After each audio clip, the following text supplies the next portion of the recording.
Why did the tomato turn red? Because it saw the salad dressing. Speaking of dressing, let's delve into our story.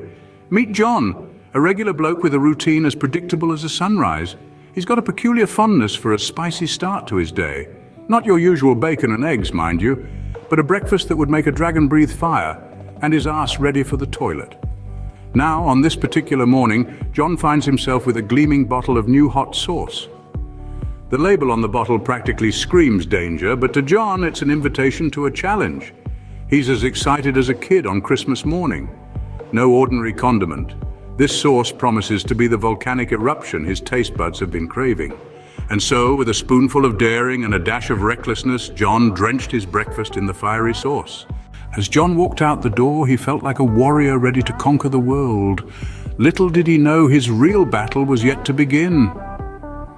He had a few farts slipping out of his arse, but that was normal after all. As he made his way down the bustling streets, John was blissfully unaware of the storm that was brewing.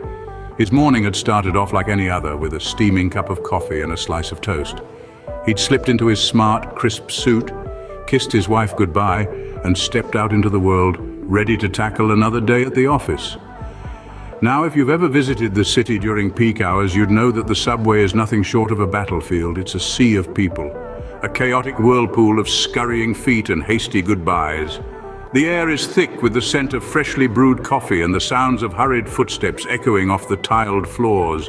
It's like being in the belly of a beast with no chance of escape. Amidst this chaos, our brave John stood swaying with the rhythm of the train, a picture of calm in the hurricane of the morning rush. But then the calm was shattered. An unsettling rumble echoed through his body. It started off as a small tremor, a mere whisper of discomfort.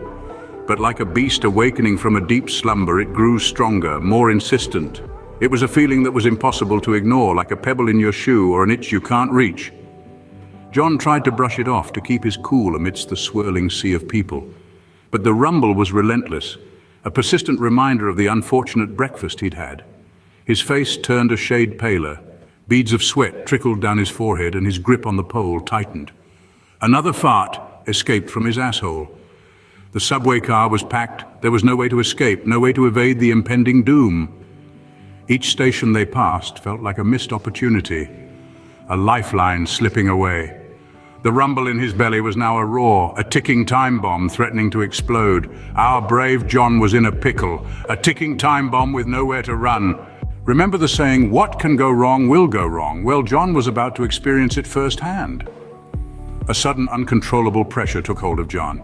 His face turned beetroot red as, to his absolute horror, he realized he'd just shit himself. The shit exploded all over in the subway car. The brown sauce was everywhere. The roof, the windows, the floor.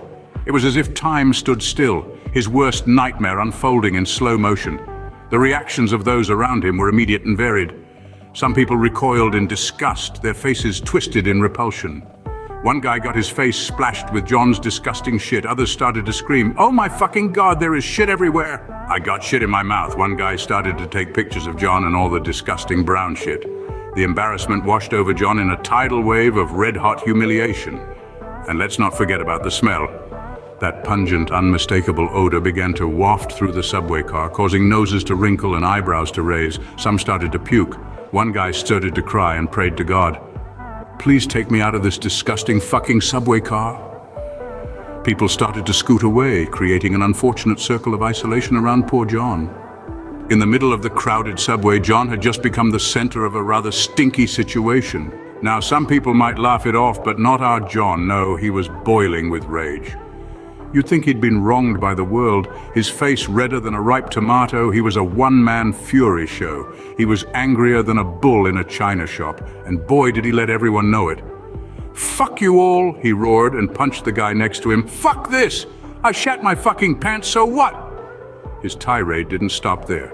Oh no, he turned his wrath on the subway riders. "You fuckers," he shouted. "You did nothing to help."